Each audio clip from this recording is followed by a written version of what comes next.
It's Gorman in the morning with Fletcher and Ryder. Now, 92 KQRS.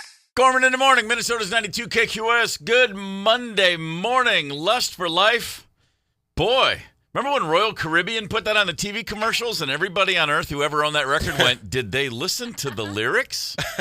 It's all about drinking and drugging and getting your freak on. But I guess actually that's what people go on cruises for. So it all makes perfect sense. Good Absolutely, Monday morning, it does. Gorman in the morning. Paul Fletcher is on hand. Woo, yeah. Still flying high from Nine Inch Nails last night. What a show. Holy smokes. Oh, look at him. Ryder. Friendly reminder, you are not a horse. When you walk onto the fairgrounds this weekend and you stare at that bucket of cookies, Yeah. friendly reminder, Yeah. you are not a horse. Now I you're don't know. talking. I like it. Ugh. All right, we're cooking with gas. Let's get to it, Paul Fletcher. I'm feeling Minnesota. Give me some headlines to start the week off, sir. All righty. Weather officials late Sunday were warning of the potential for, quote, significant life-threatening flooding as a result of storms producing heavy sustained rain overnight in the southern third of Minnesota. Some parts of the Twin Cities got 3 inches in a matter of hours last night. I read Roseville actually got over 4.5 inches. The National Weather Service still has a flood watch in effect in western, central, and southern Minnesota till 7 a.m. and in the Twin Cities, southeastern Minnesota, and western Wisconsin until 10 a.m. Wow, that's a significant amount of rain in a short period of time. It was a boatload. We actually walked out of the show last night in the middle of it in St. Paul, and there was so many areas in it, because we parked quite a few blocks away, so many areas that were pooling up. Like, Right. I'm talking like my entire shoe going submerged, like in St. Paul. We were drenched from head to toe, my wife Sound and I. asleep at 7:50 last night, in case anyone's wondering. So I missed the whole thing. Nice, This is nice. all news to me. Yeah, well, there was a lot of it. Hurricane Aaron, the first major storm of the 2025 Atlantic season, rapidly intensified from Category 1 to 5 over the weekend with 160-mile-an-hour winds. As of Sunday night, it was a Category 3 hurricane with 125-per-mile-an-hour winds. The National Weather Service, or the National Weather Center, warns that while Aaron is expected to remain offshore, its energy will produce life-threatening surf and rip currents along the U.S. East Coast, North Carolina's Outer Banks, where evacuations and a state of emergency are in effect. Get out. Let's go Yeah. surfing now. I mean, Head west, North Carolinians. Head west. The southeast down there is like, hey, we'll see your rain, Minnesota, and we'll raise you a hurricane. Ronnie Rondell Jr., the Hollywood stuntman, who was lit on fire for the cover of Pink Floyd's Wish You Were Here, has passed away at 88. The legendary photo shoot required multiple attempts due to wind and other factors, and ended with Rondell Jr. losing an eyebrow and part of his mustache, which he just considered part of the job as a professional. Rondell Jr. had a prolific career as a stunt actor in both big and small screen projects, including Lethal Weapon, Batman and Robin, The Crow, and The Matrix Reloaded. Fair enough. I almost said Damn. Matrix Unloaded. Nice work, dude. One of the more famous album cover photos of all time, I would Yeah. say. Absolutely. Easily on that short list. For sure. In case you missed it, about a week ago, we talked about this. A zoo in Denmark made waves for asking pet owners to donate their aging animals to be fed to lions and tigers. Sure. While many were appalled by the request, at least one woman has stepped up and donated her daughter's pony. Perennial Soul says she donated her 13-year-old daughter's German riding pony to the zoo and has no regrets. She says, quote, "It might sound very dramatic and bizarre that you would feed your pet to animals in the zoo, but it is not like they are alive when they are given to the predators." She adds that the pony was 22 years old and suffered from severe eczema. Oh, 22 years old? 22-year-old That seems- pony with seems eczema. old, yeah. That seems like a lot. Yeah. And I'm sure that, and I just love the horse with a German accent. That just makes me laugh for Great. days. Yeah. Can I'm I sure. put something on for the skin? Is eczema? Why do I have a horse, for God's sake? Put some lotion. Man. Exciting stuff. You know, it is construction season in Minnesota, right? Oh, yeah. Even at the airport. Yeah. Another runway closure is beginning at MSP. The Metropolitan Airports Commission, which owns and operates MSP, is closing the South Parallel runway beginning today. The closure commences the second and last phase of the airport's runway safety improvement project, first phase of which wrapped up in the spring. As was the case in the spring, the closure will alter flight patterns for departing and arriving aircraft, which local residents are likely to notice, but also, of course, may cause delays. I would say this right now. A big fan for years of runway safety. Yeah. Oh, yeah. But Yeah. Sure. always on board with that. Yeah. Whatever That's you got to do, guys. Really I cool trust you. concept. There are some people who live over by like Lake Nokomis and Ridgefield and stuff like that. They're going to be losing their mind. They're going to be like, "Where are the planes? That's Something exactly is going right. awry." Hey, Rosemary and I went to go see, what's it called? I already forgot. Weapons yesterday. Oh, okay. At the theater in the Mall of America. Big mistake. It was all fine, but just a mistake for my central nervous system. It's a hard in and out when you go see a movie at the Mall of America. Yeah, first and last time. But the movie was good. We enjoyed it. But as we were leaving, I don't know what highway we were on. I don't know what road we were on. I'm just driving home. I know how to get home. Yeah. And there was just a moment when we had the perfect angle. It looked like we were at the edge of a runway. A plane took off right over right there. It was like, this is awesome if this is what it's supposed to be doing. It was like making sure we weren't, like, whoa, was that a wrong turn? Anyway, all that to say, it was pretty cool. Back to the real point, runway safety. Aces high. Thumbs up. Thumbs up. A hiker in California was rescued last Tuesday after he got stuck behind a waterfall for 2 days. Here is Captain Kevin Kemmerling of the Sheriff's Office talking about Ryan Wardell's ability to survive. He didn't have a wetsuit. He didn't have a dry suit. So being stranded in a waterfall for 3 days up in the mountains where our evening temperatures get low, our water temperatures are always low, his ability to survive was rather amazing. Absolutely. So, this isn't like mini Ha-Ha Falls. Right, the photo looks like they pulled him out of a big cavern or something like that. Stuck behind a waterfall. Yeah. I mean, was he in there on purpose in the first place? Or No, he was swept off his rappel lines by the, quote, extreme hydraulics of the 7 teacups in California. Okay, fair enough. I found it pretty fascinating, too.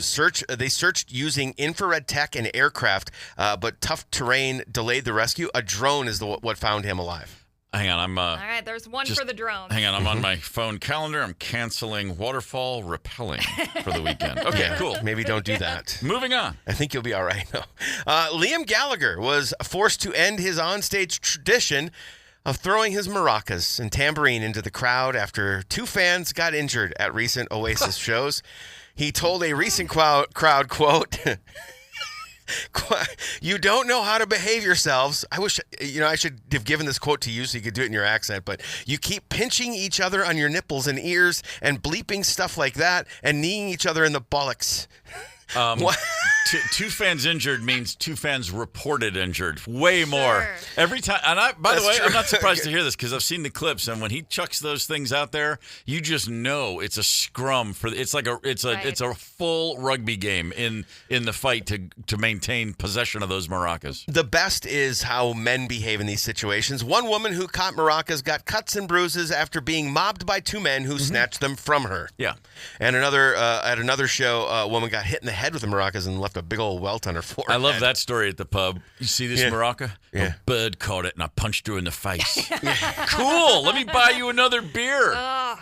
Pig. Back in 1937, legendary aviator Amelia Earhart and her navigator took off in an airplane that completely disappeared, never to be seen again. It's just an unbelievable story. For 88 years, there's been no trace of the plane, but now a pilot named Justin Myers believes he may have found the wreckage off the coast of Nikumaroro Island in the Western Pacific Ocean. I'm sure I butchered that, but Myers wasn't even hunting for the plane, he says. Instead, he was messing around with Google Earth when he spotted a group of shapes he believes to be fragments of the crashed plane. Myers now wants to conduct an expedition to the location to see if his theories are true, and he actually has discovered Earhart's famous plane. I tell you what, if you can get one of the streaming platforms on board to do a doc about it, and people can make money, this expedition will absolutely happen.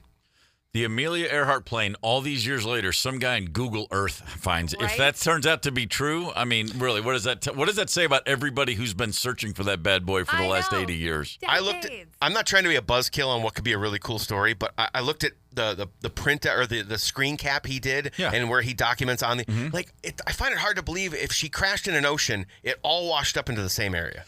Now, if it's washed up on shore, did you see anything nearby in that image that looked like it could be Sasquatch footprints? It's just curious. Yes. The only thing as elusive as Amelia Earhart is a Sasquatch. Nessie swims by. Yes. Calm down.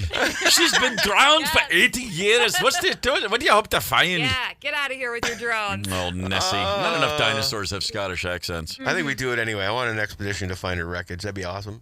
Hey, Chris Paddock, remember him? Former Minnesota Twins pitcher? Yeah. Got traded to the Tigers in the fire sale of a couple weeks ago. And since then, he's had 3 starts, 2 of them against the Twins, and he's 0-2 against his former teammates. Love that. My man gave up 8 earned runs on 9 hits yesterday in 5 2/3. And his very good friend on the team, Brooks Lee, fishing buddies. Brooks came up with the bases loaded in the 6th inning. And swinging a drive into right field and deep. Perez at the wall. It is gone, and the Twins finally have their first grand slam.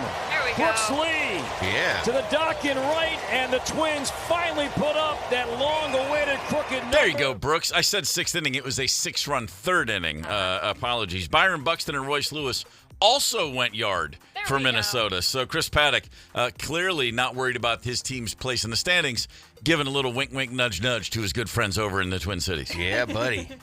Just float this one right down the middle. Here it comes. The Minnesota Lynx on Saturday beat the New York Liberty yet again. Courtney Williams with a season-high 26 points. How about that? A tough, tight game, 86-80, came down to the final seconds. But Minnesota now 28-5, has won 6 in a row, 10 of 11 overall, and they've won 3 straight against the Liberty. Game 4 against the Liberty for this season is Tuesday night in New York. They just love to put the best teams head-to-head in a row. Like, this is, what is it? It was 4 games in 18 days. Yeah. On this day, 16 years ago, were we ever so young? The Vikings signed a quarterback, Brett Favre. Came over to the Vikings, Brett Favre. Yeah. 6 months after he had tearfully announced his retirement. 3 weeks after reaffirming he would never play football again. Right. Signed with the Vikings, 2 years, $25 million. And let's not forget, he took them to the NFC Championship game into overtime that season. Boy, it was almost the most bittersweet nails on a chalkboard. We're going to the Super Bowl with Brett Favre? Okay, we'll just hold our noses and go for the best. And you know what? As great as it would have been to go to the Super Bowl that year, it was kind of poetic to live by the Favre. We had an amazing season and die by the Favre. That's it. He goes across his body in Yes, he overtime. did. Just fantastic. You can't write that. Oak Park Heights. Good morning, Oak Park Heights. There we go. OPH. This is I found this fun. Home to Minnesota's only maximum security prison, but also recognized as Playful City, USA. That's a nice little juxtaposition, Wow, right? Isn't that nice? Yeah, it's kind of Maximum security, playful. Yeah. That makes perfect sense to me. Gorman in the morning. Coming right back. 92 KQRS. Streaming from 92KQRS.com. Gorman in the morning is back. 92 KQRS. Gorman in the morning. Minnesota's 92 KQRS. The Ramones right there. I want to be sedated. Let's talk about the Monday morning mixtape with the fair coming this week. It's all about that feed bag. It's all about strapping in. Yeah, buddy. It's all about seeing how many different things we can shove down our gullet and keep it down. No more toying around anymore. It's the time has come. This is the Super Bowl of food, and That's it's right. not just in Minnesota. It's nationwide. Everybody knows about this sucker. That's very true. First time I attended the Minnesota State Fair, played there in 2008 or 9. And the weeks leading up to it, just hearing stories anecdotally, like you'd mention to someone very, very, very far away, they'd be like, "Oh, how long? Yeah, I'm going for a couple months. I'm playing the Minnesota State. Oh my God, Yes. you are Really? Yeah. Oh yeah, no, we were candy bars. Yeah, that was the Yeah. thing too. Fried Snickers bars. I'd never heard of such a thing. Of course. I just was always living life. So I thought I was living life, I should say. And I wasn't. So let's put together a Monday morning mixtape. What do you say? Food. Songs featuring food. We've got a whole lot, I guess, to choose from. Ryder, anything pop right immediately to your mind? Oh, sure. Grunge time. Sonic Youth. Sugarcane. There you go. Okay. God, it just reminds me. I haven't had a Sonic Youth moment in a while. Oh, well, I'm glad I could deliver today. Yeah, thank you. Yeah. I got to Good get work. back in. It's been a minute. Yeah, there you go. What Man. about you guys? What do you got? I went right back to the beginning for me anyway as a kid. I just put it in here because it's the first thing I thought of, and that is of course the Beatles from the White Album, not Honey Pie, not Wild Honey Pie, but Savoy Truffle. Yes. Little George Harrison number right there. I remember as a kid listening and like, what is he talking about? Yeah. Why is he What is a ginger sling? What's a pineapple heart? What? Cool cherry cream? Is that the word? I was like, am I hearing this right? Yeah. But I loved it. The horns are awesome. What a great track. Works for me. I like Fletcher? it. I'll go with, just give me tried and true good old-fashioned Van Halen ice cream, man. All my flavors are guaranteed to satisfy. Yeah, that works. Come on now. That absolutely works. I was never sure if that one was actually about sex or drugs. Probably both. There we go, David Lee Roth. He seems like a guy who enjoys both at the same time. I would, I would. Now that we're doing this, of course, my brain flashes in a million directions, and I go back to the song "Weird Al's Fat's" great, but the intro before the song kicks into the video, where he walks past the guy who's like not pushing drugs, he's like "Ding dong man, yo yo, ding dong man." That I remember seeing that the first time and thinking, "You got it, ding dong man." That's pretty strong. 651-989 Rock. Let's load up that midweek mixtape. I'm sure we have plenty of options. We're loading it up today in honor of the State Fair kicking off later this week. Yeah. We're looking for songs about food, songs with food in the lyrics, with food in the title, whatever you got. The text line has exploded all morning. We already got spam from Weird Al, so I suppose it was a matter of time until we got Eat It, and that came in from Corey. Well, sure. Oh, yeah. That makes perfect sense. Good pick. Jason says hot dog and a shake from David Lee Roth. All right. And you know what? I tried to avoid this one, but we've just gotten too many suggestions. Chris from Bloomington, Brian in Maple Lake, cheeseburger in paradise. Oh, what? Why would you try and avoid that one? I can't stand Jimmy Buffett. What? Just can't stand good songs. My God, Guy's really? a tremendous songwriter. Oh my God. Oh yeah, you just know how many songs do you know of his? I don't even know. 2? Yeah. Margaritaville, cheeseburger in paradise. I probably go a little deeper than that. I don't know. Though. Why don't we get drunk and screw a popular Come on. one on the trips up north when I was a kid? It's nails on a chalkboard as to steal from you. Man, this is just taking a turn, boy. Now, granted, I had a life-changing moment in 1986 when I was dragged to a Jimmy Buffett concert, which I was not in any way, shape, or form interested in, and I detested it, and I hated the person that brought me, and I hated everyone else in that building. But then later, I realized, God, I was an obnoxious twerp. This guy writes great songs, and people have a great time, and they enjoy it. All right, fair enough. I'm just saying. You know what? As a defender of Nickelback, I guess I can understand where you're coming from. Don't ever compare yourself to me again when mentioning Nickelback. Ryder, what comes to mind for you? Food songs. Mm-hmm. Yeah. Some peaches from Presidents of the United States of America. Yeah. And the best breakfast on the fairgrounds, grilled peaches from the produce stand. They'll do them up all sorts of different ways. Sure. Oh, that's fantastic. Peaches come in a can, and you have to remember they were put there by a man. That's true. Man, that was good stuff. I in really a was. factory downtown, the millennials are just going to keep going all morning. They're never going to stop. Yeah. 651-989 Rock. Let us know. Monday morning mixtape loading up. There's still time to throw a pick or two that way. 651-989 Rock. Because of the Minnesota State Fair kicking off this week, we are doing songs with food content, either in the title or in the lyrics. Yep. I say songs, I say food. What comes to your mind? There's no shortage of text messages, Paul Fletcher. That is correct. You know what? Jimmy and John both chimed in with custard pie from Zeppelin. Ooh, sure. Yeah, that's a solid one. Mm-hmm. I really can't tell you. It's not the first song you think of, but I've never heard Custard Pie where about midway through I'm not like, oh, man, they're getting some work done here. Yeah. It's just, I'm a physical graffiti fanatic.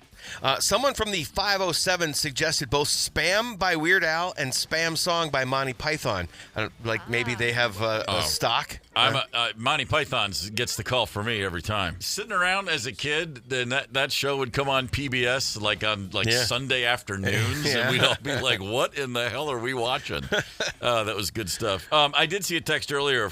Gonzo, also known as Lisa, said today she wished me a happy birthday while mentioning today is hers. Oh, so happy birthday, Gonzo. Yeah, happy birthday to I her may for have sure. told this story before. I got a text yesterday from my childhood buddy, Butchie Connor. I've not seen him. Not been in a room with a guy since 1975. A childhood friend moved to Kentucky that year, Never seen him since. And then recently we reconnected through the magic of Facebook. And we have our older siblings had stayed in touch. But, one thing led to another. I've seen some of his siblings. Anyway, we always give each other a birthday greeting because his birthday is August 20th. And as children, we had a joint birthday party at the pool. I'm the 17th. He's the 20th. One party for both kids. Hell, of course. Yeah. And when he was 12, his dad decided to take the family back to Ireland, where they're from. And they pulled out his passport, or they had to get his passport. They pulled out his birth certificate, and he was born at 12:01 on August 21st. And for 12 years, he had celebrated his birthday on August 20th. You gotta be kidding me. That is an absolutely true story. And the quandary, do we change this? So for 12 years, he was August 20th. Think about your birthday, that number. 17's my number. It's what it is. And he was 20. And then all of a sudden it's like, actually, no. It's 21st. What a weird thing to go through as a kid. Yeah, I mean, you're 30 and something's like, hey, what's your birth date? August 21st. It's good stuff. Yeah, that's nuts, man. I always appreciated that story happened to someone, not me. Sucks that he had to go back to Ireland, though. There goes your joint birthday parties. There it is. Man. Happy birthday, Gonzo. Happy birthday in 3 days, Butchie. I have to remember that. That's right. Speaking of food and songs, what about names and song titles? And I don't mean like baby or lover. I mean actual people's real names. Okay. The most common, we've got some for you. What do you think of? If I say, what's a great rock song that has a person's name in it? Lay it on me, 651-989-ROCK. We're already here at work, which means we're already, kind of working. Yeah. We obviously don't have the normal job. This is not an office job per se. But for anybody who's had the 9 to 5, if you will, the office job, you're going to be in there. You're going to do 8 hours. A guy on Instagram posted a video that it basically... Well, he explains his day, the 5 hours of the day where he's actually not doing maybe what his bosses expect. And I believe we can all relate to some of these, if not all of them. So we'll just break them down. There's 5 hours a day where he's basically doing nothing. Here's number 5. Number 5, we have the hour before lunch. I'm hungry. All I'm thinking about is I want to get the hell out of here. Oh, yeah. I'm guilty of that one. What are you kidding? 1,000%. And not only that, the way you buffer it is to start putting words out to, hey, you guys think about, you want me to run out and grab something? Should we order something? You just start dropping out like, I'm a great guy, so I'm going to see what you guys are in the mood for. Because really, you'll eat anything if it means no one notices that you're slacking off because you're thinking about food already. 100%. Yeah, no, that was make it a team game. Make it a team game because everyone else is thinking the same thing. 100%. Isn't it amazing the people who don't allow themselves to slack off the hour before lunch turn out to be like the bad guys?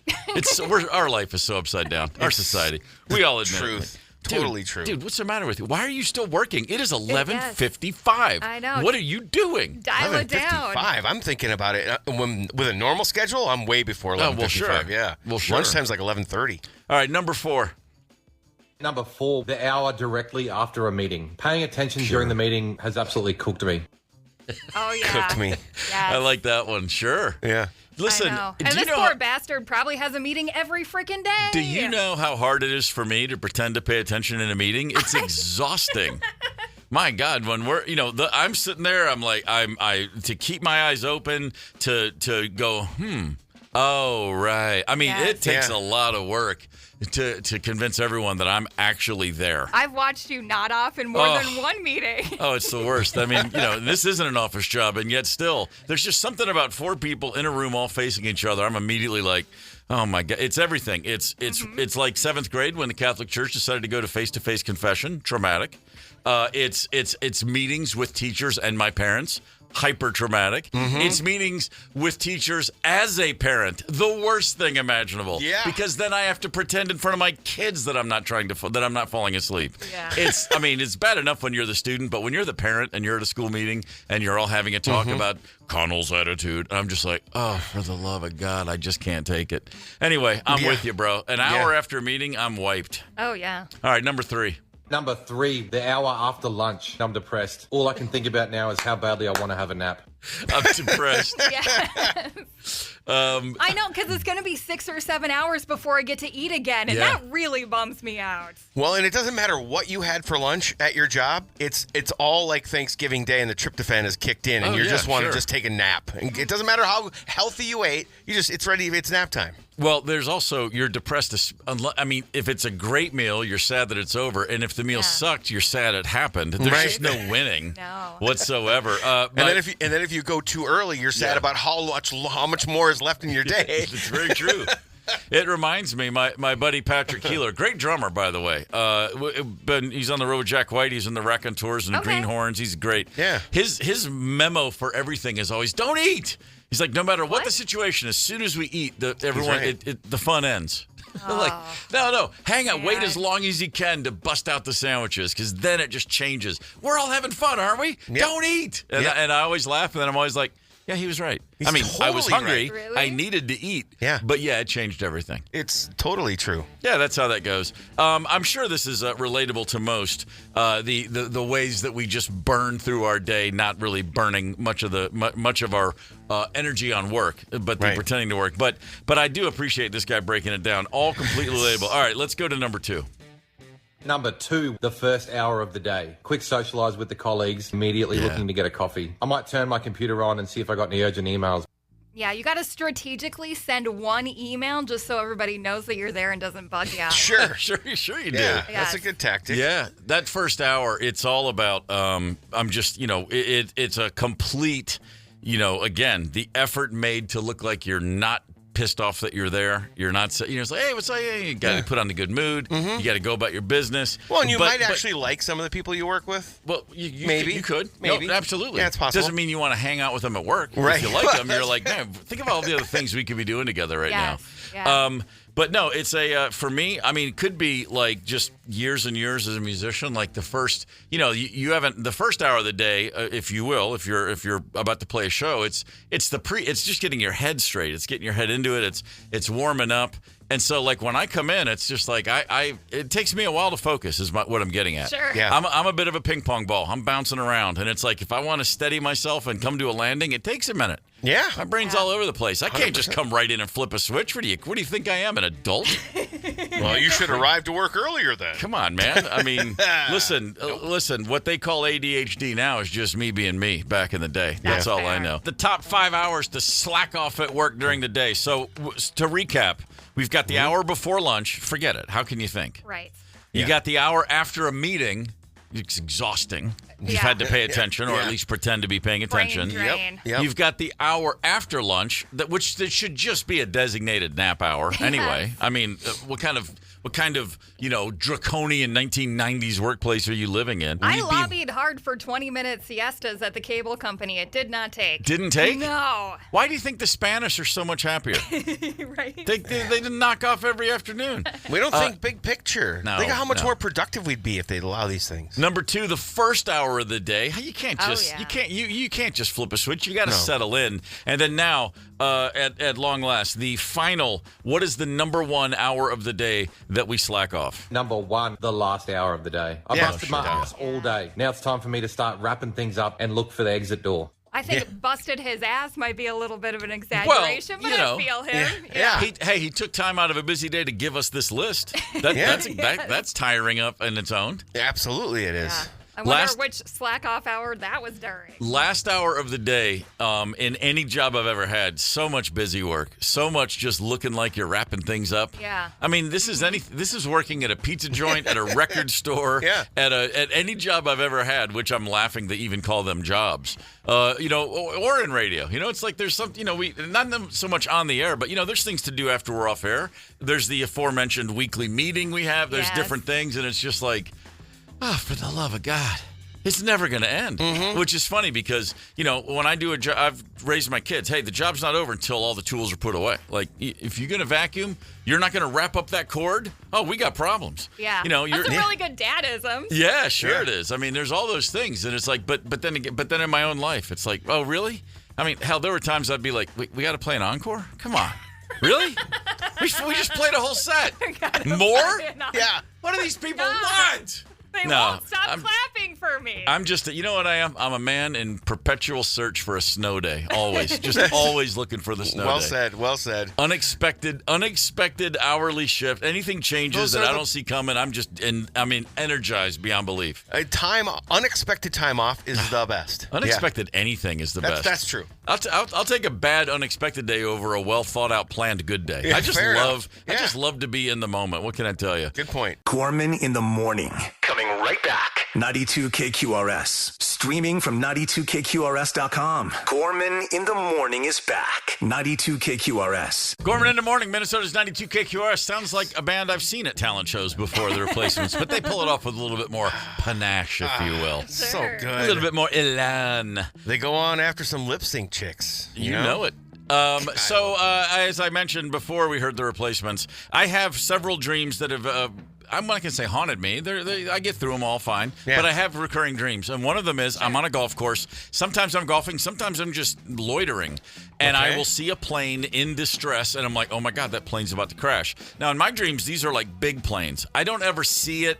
There's never the huge crash where it's tragic. Okay. Sometimes it'll just like land and then I run over to see if I can help. But it's not like I wake up screaming and, engulfed in flames. But I just have this thing about being on a golf course and seeing a plane in trouble. Yeah. Well, over the weekend in Australia, guess what happened? A small plane went down on a golf course in full view of many golfers and other people. One golfer who ran in to help was talking about it after the fact. Plane came in like really low over the top of our heads and there was no propeller movement. Didn't even sound like an engine was on. Skidded across and just ended up there. We were sort of first on the scene. My girlfriend's a doctor and gave them medical attention. They were both okay. One had slight lacerations to the side of his face. We were a bit shocked, but we were kind of stoked we couldn't finish our round because we weren't playing great. That right there. Stoked we couldn't finish our round because we weren't playing great, is what he said. That's a real golfer, ladies and gentlemen. Good Samaritan, sure. Humanitarian, yeah. But a real golfer, when his round is interrupted by a plane crash, and he's okay with that because he didn't have his A game going. Right. That's a man who spent way too much time thinking about that game of golf. I'll tell you what, when this plane, there's video of this. When the plane comes down, there's one guy, there's a bunch of people, but there's one guy in particular who is hauling to the scene to help the guy. To go help. But it's all downhill. Yes. And I wouldn't be surprised if he needs to be evaluated for a concussion because he smacks his head on the ground so hard. Yeah. I just reposted it on our Instagram at 92KQRS if you want to see this video. They're going to have to redo a fairway probably too. Yeah. I would think so. Or leave the plane right there. And have basically one putt hole in the middle of an 18-hole round of golf. Sure, you got to hit it into the side door, hit it up into the cockpit, go out the porthole or some sort of, I don't know, there might be a porthole. Oh, you know what they need to do? Replace the Fetzer valve.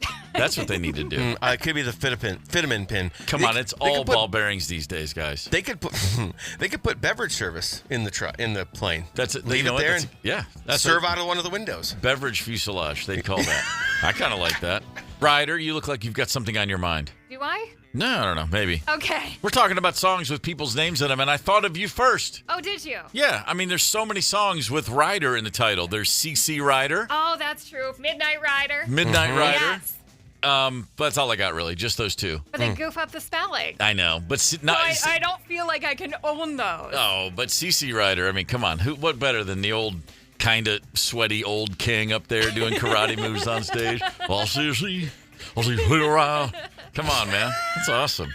The best. A lot of songs have names in the title, but before we check out some of these texts because there's so many. The songs that have the names that appear the most often in song titles. Some of these are astounding to me. Okay. Somebody took a lot of time and Googled, I guess, or maybe they binged. Who knows? Maybe they're old Bing holdouts. Yeah. They asked Jeeves. Looked up song. Asked Jeeves. Yes, they did. Yeah. Wow. Maybe they asked Jeeves, what is the most common name to appear in songs?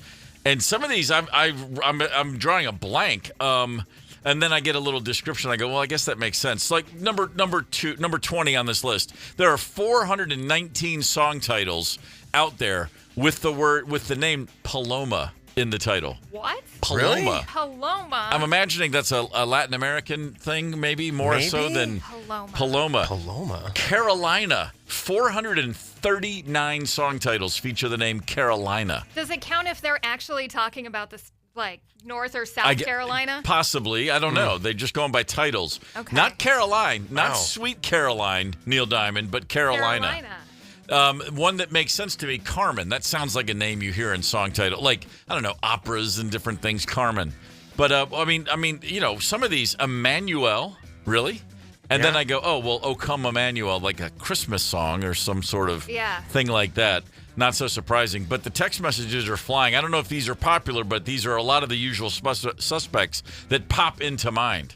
Gina hit the trifecta. Janie's Got a Gun, Layla, Jesse's Girl. Boom, boom, and boom. Okay, Janie and Jesse, I get. Layla, it's the one song. You only get one with Layla. That's very true. And he says it a lot. He does. Maybe we're going by the amount of times that it's said in that song, but Layla's just one. Well, I mean, that you know of. There could be some others out there. I know. Probably some classic country stuff that I'm not familiar with. So, yeah. It just occurred to me, 867-5309, but it's about Jenny. But, I guess the title is the number, though. It's not the title of the song. Yeah. Yeah, sure. Yeah. They should have put Jenny in parentheses. That would have probably got should them have into this. All-time creeper, sort of, not cool 25-year-old guy in love with a 17-year-old girl. That would be My Sharona. Oh, yes. Oh, boy. Yeah. Old Doug Feger from the Knack. Had a little something for a teenage girl and wrote a song. I mean, she's got that going for her. She's still around. She's still selling real estate in Beverly Hills. Yes, she is. Did you know that, Paul? What? Sharona is a very successful realtor in Beverly Hills. Yeah.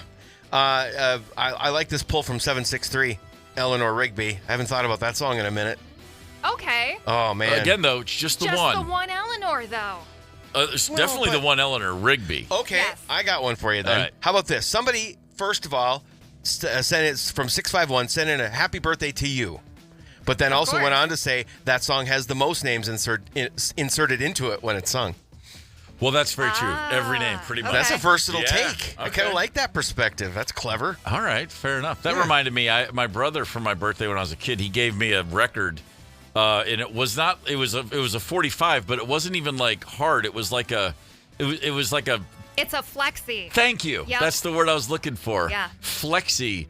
And it was a birthday song, and it was sung by. It was like an astronaut, and it was specialized for Steve. It was like, cool. Here's a birthday message for Steve. You know, it was like a different. They had some guy just put in the name, and some guy. My name is Zoom, and I live on the moon, but I came to Earth just to sing you this tune. It was a whole thing. I had that like record. that. Did you really? Yes. All right. Yeah. Come on. What is it? It's your birthday today. That's it. That's right. Hey, Steve, it's your birthday. Oh, yeah, that was kind of weird. Gosh, I'm gonna find that. I'm gonna find it. All right, fair enough. I'm sure there are plenty more. I do like the fact that we're throwing some up and Ryder's just knocking them down. There's only one Layla. Yeah. There's only one Eleanor. There's only one Roxanne. I feel like I get better play with Winona because you, of course, have the Primus classic, Winona's Big Brown Beaver. But that's very true. Somebody's got to be name-dropping Winona Judd all over the place in country tunes. Number 3 on your list, Maria. Okay. 1,714 song titles with the song Maria, the name Maria in the title. That makes sense. I'm thinking of, is it like a Santana Rob Thomas one I'm thinking of right now? Well, there's Maria, yeah. Okay, yes. There's also Maria, I just met a girl named Maria. What is that, West Side Story? Yes, it is Come West Side on. Story. Yeah. I was just going to stomp on that one, yeah. Show Tune Johnny over here. Go nice figure. work, Show Tune. For the record, Johnny's number 4 on the list. We forgot really? Johnny. Johnny Be Good, yeah. Okay. That Johnny seems- Get Your Gun. That's a movie, really. That seems low. I thought Johnny would be higher. Let's see. Number 2 on the list, not Maria, but Mary. Huh. 1,803 song titles feature the name Mary. Wow. Okay. When Well, Cries okay. Mary comes Yes. right to mind. Yep. Jim Hendrix, as I like to call him. Jim. Yeah, Jim. Let's see. Jimothy. Well, that's what my mom used to call my brother Jim. Timothy? His middle name was Timothy, and she would say Timothy. My name would have been Mary. As I referenced in a text from my sister early, my mom had 8 kids and picked all first 7. She was like boy, girl, boy, boy, girl, boy, hit them all. Knew exactly. Called them 7 for 7. First time she ever got it wrong. She was convinced I was going to be a girl, and my name was going to be Mary. Wait for it, Imelda, middle name. That was her first name, Imelda.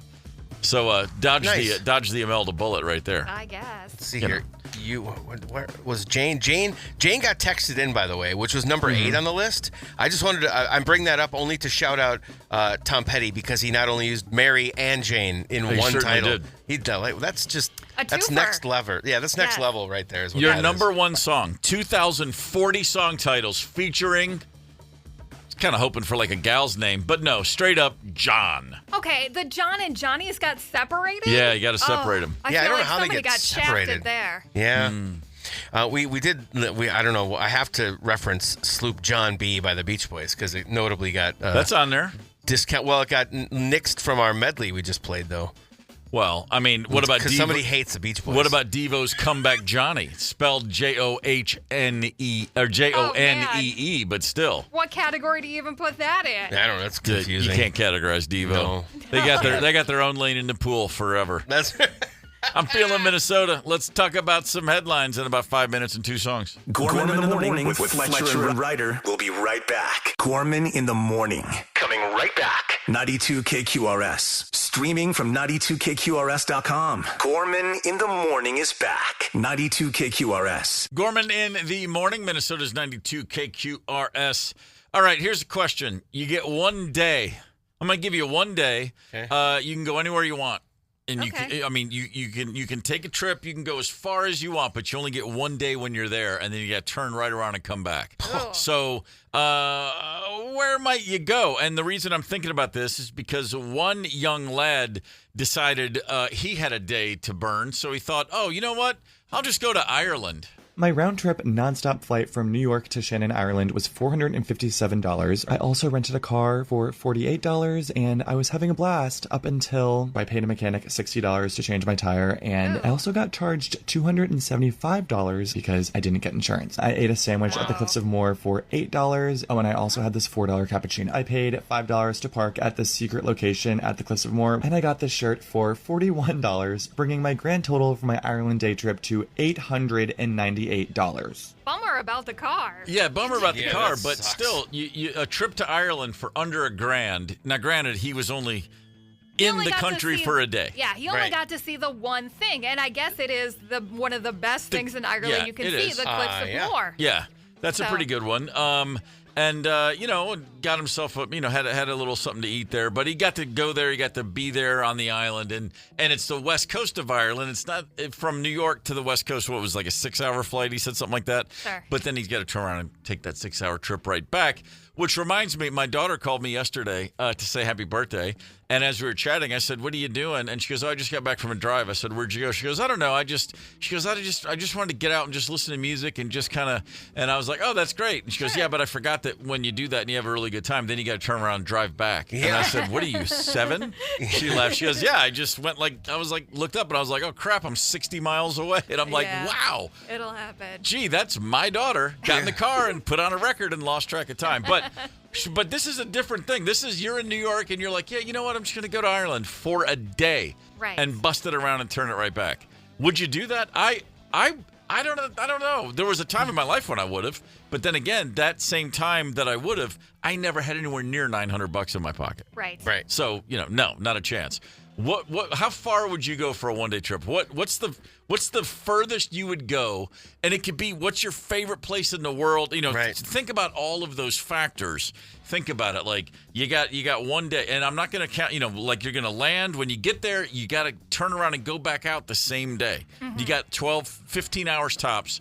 How far would you travel to just have 1 day somewhere? That's an interesting question. A dude went to Ireland for a day, flew over from New York, landed on the West Coast, rented a car, spent 1 day, turned right around and came right back, which I'm all for the energy that would take. Man, there was a time in my life that would have made sense. Right. Yeah, it would have been fun. Where are you going if you get 1 day? Ryder, where are you going? What's as far as you can see yourself going to only spend 1 day there? Okay, so I'm only going to spend 1 day, so I'm not going to pick some place that I want to go and spend a week or a month or, longer or whatever. So the place that I'm going for one single day is Carhenge.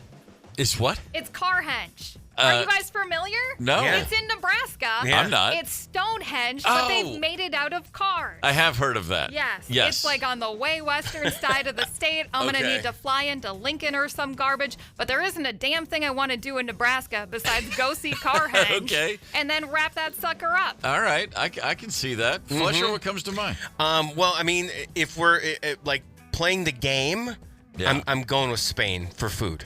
Okay. In reality, it's Iceland, and it's not even a debate. Even closer than Ireland. Yeah, I mean, it's from here. It's 6 hours. Yeah, it's not far at all. It's 6 hours from here direct. I mean, you can knock out so much activity in one single day. So you could get to Iceland in 6 hours. Have a time. Yeah, that makes sense. That's a good one. Yeah, because I could have a 12-hour day there. Not maybe a 10-hour day there, if you will. I mean, there's just so much you can knock out that you're never going to see anywhere else on the planet. It's a no-brainer. In one day, you think you can knock out that much stuff? I went to Iceland for a week, and people who asked me about it, I'm like, it's amazing, but budget like 2 to 3 weeks to see everything on this island. Wow. 100%. I was there for 8 days. We did largely the Golden Circle tour with a few other things. And, I could have easily stayed for another week, but I just think, where can you go to? I mean, I'd go there just to pick any one of their hot springs, any one of their lagoons. I'd just go there, chill in lagoon for a bit, grab a bite to eat, hop on a plane, and come back. I've never been. I'm like, you're incredible. Yeah, it's my favorite place on the planet. Everybody says. I mean, they eat the puffins, if that makes you feel any better. Yeah, I don't like that, but they eat whale too. But that's such a small number. Yeah, Steve, where are you going? You only got the one day. I don't know. I guess I'm just hungry, but I'm thinking about the fact that the last time I was in San Francisco, which is 5 or 6 years ago, I ended up in Sausalito, and I got an omelet, and they had the best homemade sourdough bread I've ever had in my life, and I've been thinking about it ever since. Yeah. I think I'd just go for the bread at this one place. I don't know what it's called, but I could get you there. Yeah, right. I got a lot of those places in the world. Plan. I don't know what it's called. I don't know what part of town it's in, but I can get you there. Yeah. I'm sure there's a better answer somewhere, but that's what I'm thinking of right now. No, I think that's a good. Northern California drive on the coast is real freaking pretty. Yeah, it is pretty special. Hop no doubt about it. Hop in a green Mustang with Steve McQueen. He'll get you to that to the bread. Oh, he'll get you there. He'll get you there in style. Here's today's last word. Malcolm Gladwell, writer, bunch of books, bunch of podcasts. He's been around forever. He has a book called Blink.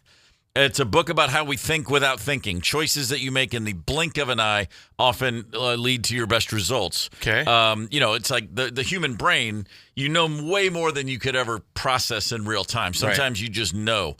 In 2014, a gentleman walked into an art gallery in Frankfurt, Germany, and he saw a painting and immediately said, that doesn't seem right about it. It was an 18th century copy of a classic work, and it said its value was about $68,000. Okay. This guy was a passionate art collector. He was a skilled painter himself, and he said, no, I don't think that's a copy. Something about it. Like literally in the blink of an eye, he goes, no, that's the real deal. He bought it for $68,000. He then spent another $70,000 on restoration, scientific analysis, and expert consultations. Okay. As it turns out, it was in fact a 17th century masterpiece by Italian Baroque painter known as Guercino.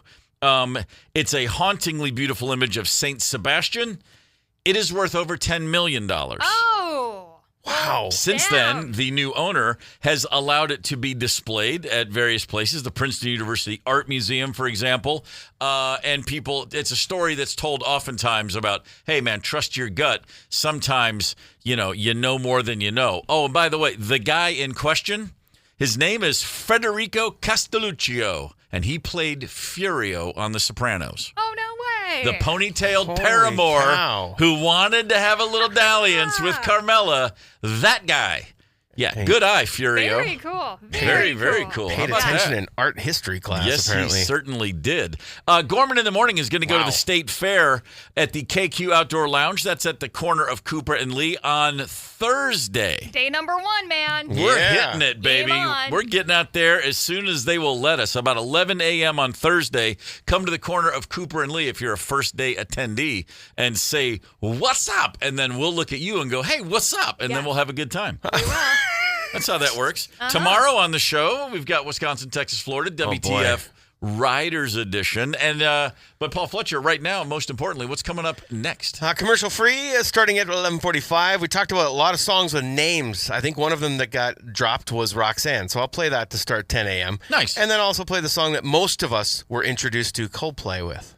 Well, then that's Back in more than 2000. enough reason to keep it right here on Minnesota's 92 KQRS. Gorman in the morning is also Gorman on the go. Get the 92 KQRS app and stream live or catch the Gorman in the morning podcast anytime. 92 KQRS.